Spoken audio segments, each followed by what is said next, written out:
What if I tell you that your big and ambitious goals can be reached in an easy way, with fun, with positive attitude, and with enjoyment? You may think it's some kind of bullshitting, because we already know that in order to reach our goals, especially big and ambitious, you do need efforts. But what if these efforts actually can be performed in way easier and in a way more funny way?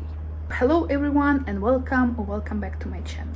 Today I want to talk about one of the most very important tools, but unfortunately quite often underrated, is the idea of play as a tool in order to reach our goals, different kind of goals.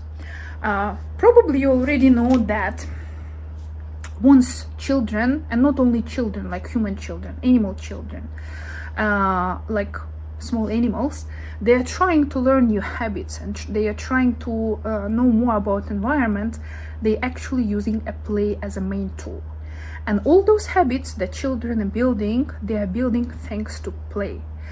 But what if play as a tool, it's not only a tool that only children can use, but something that adults also can implement into their life? And thanks to one of the videos on Andrew Huberman's YouTube channel and a bit more research to this topic later, I actually understood that play as a tool, it's probably one of the most efficient way to change your habits, to get rid of old habits and actually to build new habits. And today mostly I'm going to talk about that in terms of health-oriented goals, especially weight loss, and also building a better relationship with food, because I'm dealing with binge eating and emotional eating and strong cravings these days. But this tool also can be applicable to many other goals, like money related goals, relationship related goals, and many others. So when we're talking about play as a tool in health context, we are thinking about some kind of activities that can be fun, that can be enjoyable, that can be voluntary, that you do not force yourself to do it, especially you do not push yourself, that bring some creativity, that you are trying to test something, to play around with something, maybe to have some kind of personal challenge. And while you see it as a game, especially when you are not focusing on outcome, you're actually focusing on the journey, on the process. So you are, for example, you are running, or maybe you do some exercises, or you are trying some kind of new recipes, not because you want to lose weight or you want to reach a certain physical shape, but because you enjoy it. So you just do it for fun. You're living the moment, you're enjoying this journey. And this perspective is very good, especially when we're only trying to build a habit and it's not our habit at all.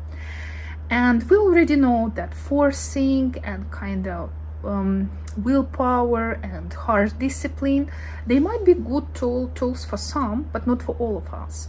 And definitely they are not tools for me, because the more harsh I am to myself, it actually decreases my chances to reach that goal. But if I see it as an enjoyment, as something I decided to do for myself, it's not because I have to do it, just because I want to do it, it's totally changes the perspective. So I'm not suffering. I'm not doing it because I have to, because I'm fat and I need to lose weight. I'm doing it because it's fun, it's enjoyable. I do it because I care about myself. I do it because I love myself. And changing this perspective already changes how consistent we're gonna perform some actions, and it definitely increases the chances of reaching that goals as a bonus. The biggest benefits of this approach of implementing play into your health related goals, but not only, it's like increased motivation, increased consistency. When you're decreasing stress and this suffering, and you're decreasing cortisol, which is quite often the problem when we are trying to build new habits which we don't feel like we'll like it. It also definitely helps with problem solving. So instead of having this narrow mindset and this fixed mindset that you cannot do it, you have more growth mindset, something that I talked in my previous video. You believe it's possible, you believe it's enjoyable, so you are increases the chances of reaching that particular goals. And it's also a very good tool to fight perfectionism and critic in your head. We already know when we are trying to be perfect, we are actually decreasing our chances of reaching some certain goals. But being able to see it as something enjoyable, like something light, definitely increases that chances. So what could be examples of something like a play when we are talking about health related goal? Something that I'm using nowadays, it's definitely dancing. It's some kind of like cardio exercise, and if you are jumping and like you are in general not a very good physical shape like I am, so even like dancing in the kitchen with a bit more movement can feel like something between zone 2 and zone 5. Like you can have zone 2, or you can have even like VO2 max kind of exercise. Especially if music is nice, you're enjoying, maybe you have some good memories with that music, and you are just like doing something or just like doing nothing, you're just kind of enjoying. It's like really fun. I discovered for myself also some kind of fitness games. Nowadays we do have options like this. It can be some applications on your phone that you want kind of need to repeat or kind of play, move around with your phone. Or like we do have options now also with virtual reality games, which are kind of fitness oriented goals. We can try different recipes, some unusual recipes for fun.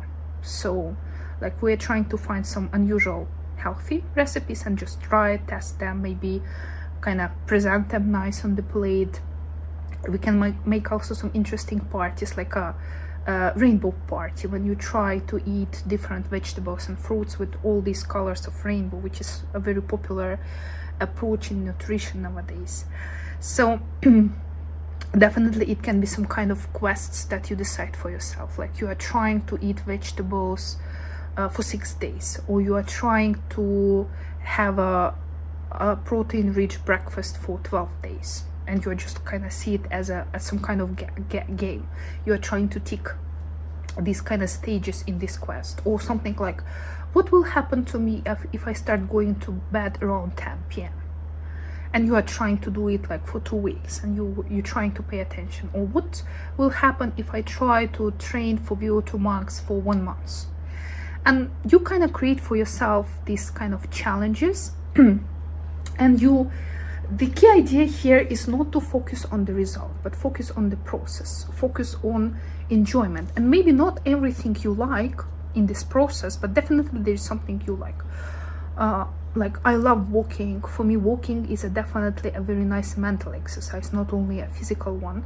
So what I enjoy the feeling of walking. I enjoy the nature because I'm trying to walk outside, especially in the nature. It also has lots of benefits.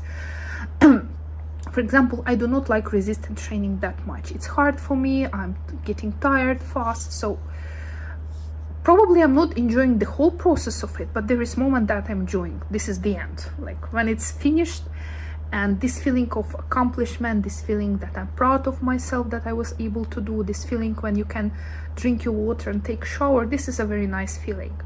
So I'm trying to anticipate that moment and cherish that moment. Even though I do not enjoy every single step, I do enjoy something. I hope you like this video. If you like it, please like it and subscribe to my channel, and I will see you soon.